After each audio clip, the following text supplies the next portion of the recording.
5 ruang kelas milik SMPN 16 Kota Kupang hingga hari ini belum diperbaiki pasca dihantam badai Seroja awal April 2021 lalu. Bangunan yang biasa digunakan sebagai ruang belajar itu belum juga diperbaiki.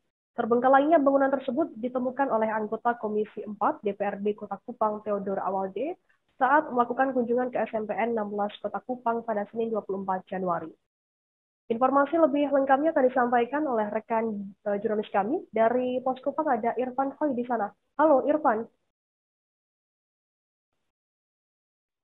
Halo Frida, selamat sore. Irfan, bisa Anda informasikan bagaimana saat ini kondisi SMPN 16 Kota Kupang sendiri setelah diterpa badai Seroja?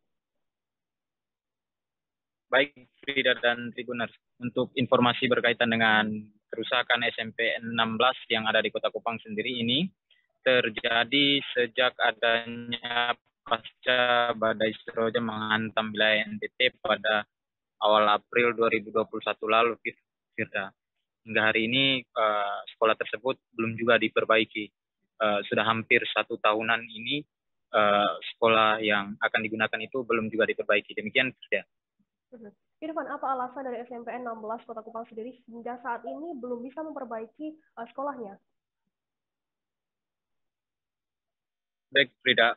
Untuk alasannya sendiri bahwa informasi yang kita himpun dari Dinas Pendidikan dan Kebudayaan bahwa anggaran yang diusulkan oleh dinas dari sekolah melalui Dinas Pendidikan dan Kebudayaan Kota Kupang kepada Kementerian Pendidikan dan Kebudayaan RI itu tidak diakomodir, dan karena anggaran yang diturunkan hanya bersifat atau disalurkan bagi sekolah-sekolah yang mengalami kerusakan pada kategori sedang dan juga kategori ringan, Firda. Sementara SMP 16 itu sendiri masuk dalam kategori rusak berat, sehingga untuk proses pengusulan kembali anggaran akan dilakukan oleh Dinas Pendidikan atau dinas terkait yang ada di Kota Kupang pada tahun anggaran berikut, Firda.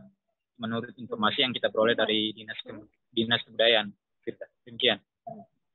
Apa tanggapan dari DPRD Kota Kupang sendiri yang datang langsung memantau kondisi sekolah tersebut? Baik, untuk tanggapan dari Dewan DPRD Kota Kupang sendiri dari Komisi 4 Theodora Ewalde Taek, yang kemudian saat itu baru-baru ini turun untuk meninjau. Awalnya dia ingin meninjau pelaksanaan pembelajaran tatap muka di sekolah tersebut, namun dia mendapati adanya kerusakan pada sekolah tersebut. Nah, dia tidak langsung melakukan peninjauan pembelajaran itu, tetapi dia meninjau kerusakan sekolah tersebut dan mengajak kepala sekolah kerusakan sekolah tersebut. Nah, informasi yang dia peroleh bahwa memang seperti yang saya sampaikan tadi, kerusakan sudah berlangsung hampir 1 tahun, sudah diusulkan, tapi belum ada anggaran yang kemudian untuk merenovasi sekolah itu.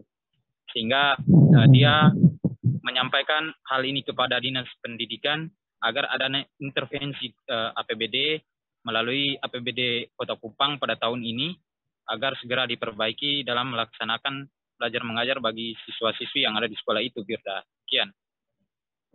Irfan, setelah diterpa badai Seroja begitu dari April lalu, 2021 lalu, sekolah ini rusak begitu. Dan bagaimana kemudian untuk proses belajar mengajar di sana? Apakah juga masih berjalan seperti biasa? Baik, Firda. Untuk kerusakannya sendiri totalnya ada 5 ruang kelas, sehingga ruang kelas yang lain masih bisa dimanfaatkan. Menurut informasi yang kita peroleh bahwa sekitar 9 ruang kelas dioperasikan oleh sekolah tersebut guna melaksanakan proses belajar mengajar, terutama pada pembelajaran tatap muka yang sudah dilaksanakan di Kota Kupang ini sendiri. Namun demikian, pembelajaran tatap muka terbatas ini juga dilakukan secara bergantian, sehingga ruang kelas yang tadinya rusak berat itu sampai dengan saat ini memang tidak bisa digunakan, Firda. Demikian. Baik, terima kasih rekan jurnalis dari Pos Kupang Irfan Hoy atas laporan Anda. Tribuners, jurnalis kami tadi juga sudah menghimpun keterangan dari anggota DPRD Kota Kupang, Theodora Ewalde. Berikut liputannya untuk Anda. Dampak daripada Seroja itu diusulkan ke Kementerian Pendidikan. Tapi ini sudah hampir 1 tahun dan penetapan DAK juga sudah selesai. Ini sekolah ini tidak mendapatkan intervensi. Maka ini tentu merugikan pihak komunitas sekolah karena kekurangan tiang-tiang atau rangka plafon itu pasti akan rusak, tidak akan bisa dipakai lagi.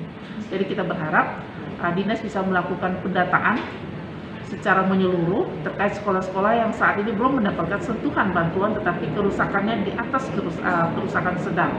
Karena kalau kerusakan ringan masih bisa diintervensi dari dana BOS. Kita tidak punya data yang lengkap. Padahal sebelumnya kita sudah lakukan rapat koordinasi. Sebelum anggaran perubahan kemarin kita sudah rapat koordinasi dengan Dinas Pendidikan. Dan kami mendapatkan laporan dari dinas bahwa semuanya ini diusulkan ke Kementerian Pendidikan yang menjadi sarana prasarana pihak sekolah. Ini sudah termasuk di kerusakan sedang ke atas. Nah, ini yang kami sesalkan, pemantauan terhadap pelaksanaan tatap muka secara offline 100%. Saya ambil sampel di salah satu sekolah negeri dan salah satu sekolah swasta. Ternyata ada persoalan yang sangat kompleks di sekolah yang saya datangi, khususnya di SMP 16. Ternyata ada 5 ruang kelas yang tidak bisa dipakai, dengan juga kerusakan yang ke atas tidak bisa diintervensi dari dana BOS, maka kita harus mengintervensi dari APBD apapun caranya, karena ini adalah sarana prasarana sekolah yang harus menjadi perhatian kita semua. Siap. Belajar di tengah PKBM yang berlangsung 100% secara offline, ternyata ada 5 ruangan yang tidak bisa dipakai. Dan kerusakan ini kalau dibiarkan dalam waktu yang lama tentu akan menambah lagi kerusakan yang lain. Karena sekarang kita tahu memasuki masa musim penghujan, tentu akan membawa dampak crop. Terima kasih sudah nonton. Jangan lupa like, subscribe, dan share ya.